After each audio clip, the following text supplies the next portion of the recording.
Hi, I'm Miss Ball, and I'm going to show you how to make the foldable for the photosynthesis in 6 pictures assignment. So you need a sheet of paper. A blank sheet of paper, like a sheet of printer paper, is best, but if you don't have one, you can use just a sheet of notebook paper. That'd be fine. So start with your paper, and you're going to make a taco fold, which some people call a hot dog fold. Whatever you prefer. I'm more of a taco gal myself. Here's my taco. Okay, then open it up. And now you're going to do a letter fold. So we've divided it into 2 parts now, and we're going to do a letter fold. So imagine we want to put this into a letter and mail it. So we have to fold it into thirds. It doesn't have to be perfect, but just do the best you can to try to make it pretty close. So my first fold should be about half the width of my paper, and make a crease, and then just fold it again. If you don't like it, you can always refold it. Mine's not perfect, but I got 6 panels and that's what I was going for.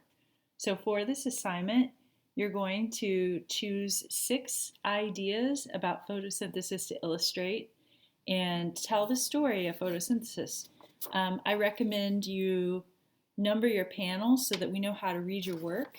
You have certain required vocabulary that must be included in your foldable. They're listed here on the sheet, which is loaded on Google Classroom. So these terms right here need to be included in your story about photosynthesis. When you use them in your story, underline or highlight them to make sure that we can see that you use them. So the hardest part is just deciding how to set it up and how to tell your story, because there are many different ways. But you're going to start with something, here at the beginning, the middle stages, and then the final stages. And don't forget, you can think outside the box. Every panel needs a drawing, and every panel should have color in it. But it might not necessarily be a traditional drawing of what is happening inside the plant. It might be a view of what's happening in the environment, or it might include a formula. So there's so many ways to accomplish this assignment. Feel free to be creative, and you might get some extra points for being really creative. There are also 2 ways to put your text on your drawing.